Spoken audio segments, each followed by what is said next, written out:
3 of the Shri Sai Satcharita, which involves stories about sanction and promise by Sai Baba, assignment of work to devotees, Baba's stories as beacon of light, his motherly love, Rohila's story, and his sweet and nectar-like words.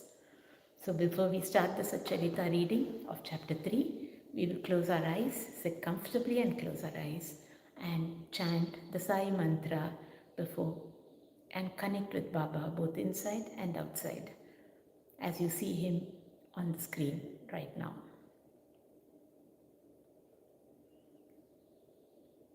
We'll chant the Sai mantra, Om Shri Sai Nathaya Namaha.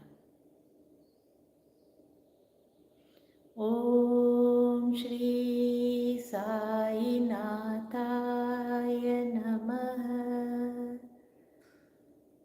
Om Shri Sai Nathaya Namaha. Om Shri Sai Nathaya Namaha.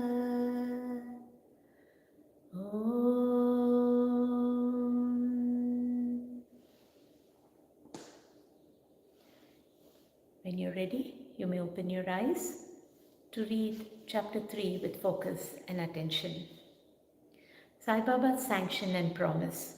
As described in the previous chapter, Sai Baba gave his complete assent to the writing of the Satcharita and said, I fully agree with you regarding the writing of Satcharita.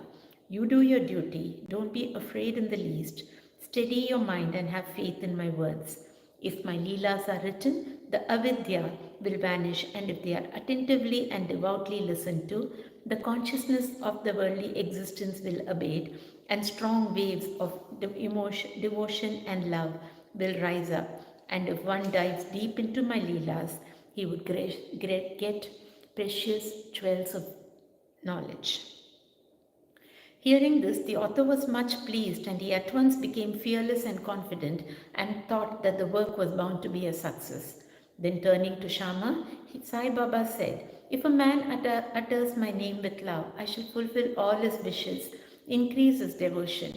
And if he sings earnestly my life and my deeds, him I shall beset in front and back and on all sides. Those devotees who are attached to me, heart and soul, will naturally feel happiness when they hear these stories. Believe me that if anybody sings my leelas, I will give him infinite joy and everlasting contentment. It is my special characteristic to free any person who surrenders completely to me and who worships me faithfully and who remembers me and meditates on me constantly. How can they be conscious of worldly objects and sensations who utter my name, who worship me, who think of my stories and my life, and who thus always remember me? I shall draw out my devotees from the jaws of death. If my stories are listened to, all the diseases will get rid of. Hear my stories with respect and think and meditate on them, assimilate them. This is the way to happiness and contentment. The pride and egoism of my devotees will vanish. The mind of the hearers will be set at rest, and if he has wholehearted and complete faith, he will be one with supreme consciousness. The simple remembrance of my name as Sai, Sai will do away with sins of speech and hearing. Different works assigned to different devotees. The Lord entrusts different works to different devotees. Some are given the work of building temples and mutts or ghats, flight of steps, on rivers. Some are made to sing the glories of God. Some are sent on pilgrimages, but to me was allotted the work of writing the Sai Satcharita. Being a jack of all trades and master of none, I was quite unqualified for the job. Then why should I undertake such a difficult task? Who can describe the true life of Sai Baba? Sai Baba's grace alone can enable one to accomplish this difficult work. So when I took the pen in my hand, Sai Baba took away my egoism and himself wrote his stories. The credit of relating these stories therefore goes to him and not to me. Though Brahmin by birth, I lacked the two eyes of Shruti and Smriti, and therefore was not at all capable of writing the Satcharita. But the grace of the Lord makes a dumb man talk, enables a lame man to cross a mountain. He alone knows the ways of getting things done as he likes. Neither the flute nor the harmonium knows how the sounds are produced. This is the concern of the player. The oozing of Chandrakant jewel and the surging of the sea are not due to the jewel and the sea, but due to the rising of the moon. Baba's stories as a beacon of light. Lighthouses are constructed at various places in the sea to enable the boatmen to avoid rocks and dangers and make them sail safely. Sai Baba's stories serve a similar purpose in the ocean of worldly existence. They surpass nectar in sweetness and make our worldly path smooth and easy to traverse. Blessed are the stories of the saints. When they enter our hearts through the ears, the body consciousness or egoism and the sense of duality vanish. And when they are stored in the heart, doubts will evade, pride of the body will fall, and wisdom will be stored in abundance. The description of Baba's pure fame and the hearing of the same with love will destroy the sins of the devotee, and therefore this is the simple sadhana for attaining salvation. The sadhana for Krita age was Samadama, tranquility of mind and body. For Treta age, sacrifice. For Dwapar, worship. And for Kali, the present age, it is singing of the name and glory of the Lord. This last sadhana is open to all the people of the four varnas, the Brahmins, etc. The other sadhanas, that is Yoga Tyaga, Dhyana Dharan, are very difficult to practice. But singing and hearing the stories and the glory of the Lord Sai Baba is very easy. We have only to turn our attention towards them. The listening to and singing of the stories will remove the attachment to the senses and their objects and will make the devotees dispassionate and will ultimately lead them to self-realization. With this end in view, Sai Baba made me write his stories as Satcharita. The devotees may now easily read and hear these stories of Sai Baba, and while doing so, meditate on him, his form, and thus attain devotion to Guru and God, get dispassion and self-realization. In the preparation and writing of this work, Satcharita, it is Sai Baba's grace which has accomplished everything, making use of me as a mere instrument. Motherly love of Sai Baba. Everybody knows how a cow loves her infant calf. Her udder is always full, and when the calf wants milk and dashes at the udder, out comes the milk in an unceasing flow. Similarly, a human mother knows the wants of a child beforehand and feeds him at her breast in time. In case of dressing and adorning the child, the mother takes particular care to see that this is well done. The child knows or cares nothing about this, but the mother's joy knows no bounds when she sees her child well dressed and adorned. The love of the mother is peculiar, extraordinary, and disinterested, and has no parallel. Sadgurus feel this motherly love towards their disciples. Sai Baba had the same love towards me, and I give an instant of it below. In 1916, I retired from government service. The pension that was settled in my case was not sufficient to maintain my family decently. On Guru Purnima, 15th of Ashada, day of that year, I went to Shirdi with other devotees. There, Mr. Anna Chinchanikar of his own accord prayed to Baba for me as follows. Please look kindly at him. The pension he gets is quite insufficient. His family is growing. Give him some other appointment, remove his anxiety, and make him happy. Baba replied, he will get some other job, but now he should serve me and be happy. His plates will be ever full and never empty.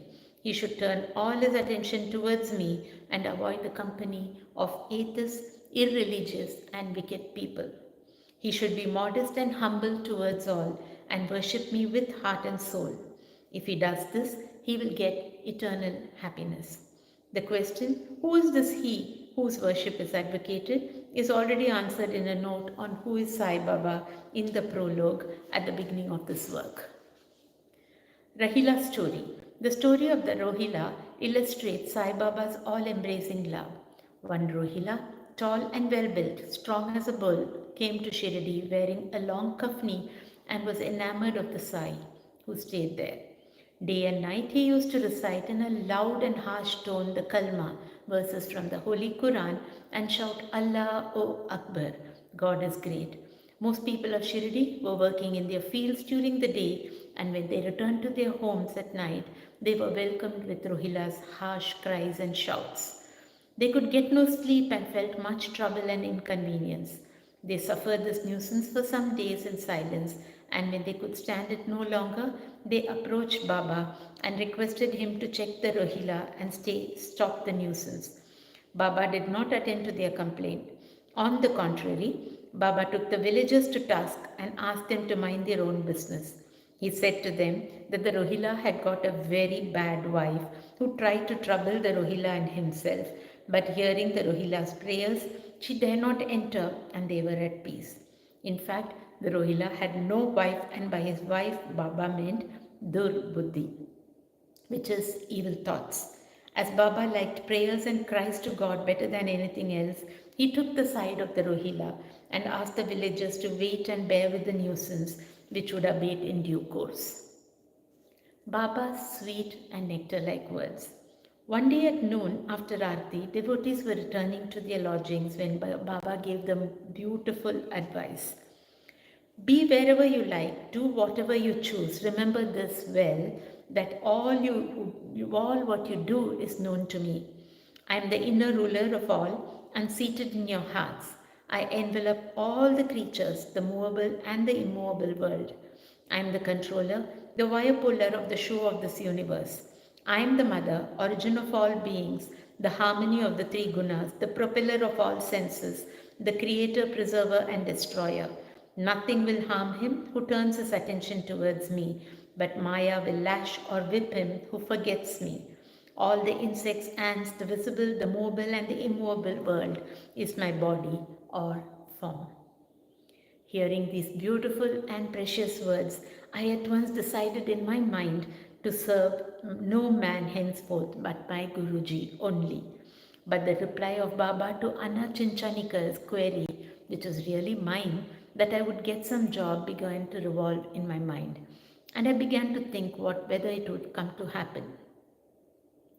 As future events showed, Baba's words came true and I got a government job, but that was of short duration. Then I became free and devoted myself solely to the service of my Guru, Sai Baba. Before concluding this chapter, I request the readers to leave out the various hindrances, which is indolence, sleep, wandering of mind, attachment to senses, etc., and turn their whole and individual undivided attention to these stories of Sai Baba. Let their love be natural. Let them know the secret to devotion. Let them not exhaust themselves by other sadhanas. Let them stick to this simple remedy, that is, listening to Sai Baba's stories. This will destroy their ignorance and will secure for them salvation. A miser will stay at various places, but he constantly thinks of his buried treasure. So, let Sai Baba be enthroned in the hearts of all. In the next chapter, I shall speak of Sai Baba's advent in Shirdi. Bow to Shri Sai, peace be to all. Thank you for listening. Jai Mohanji, Om Sai Ram.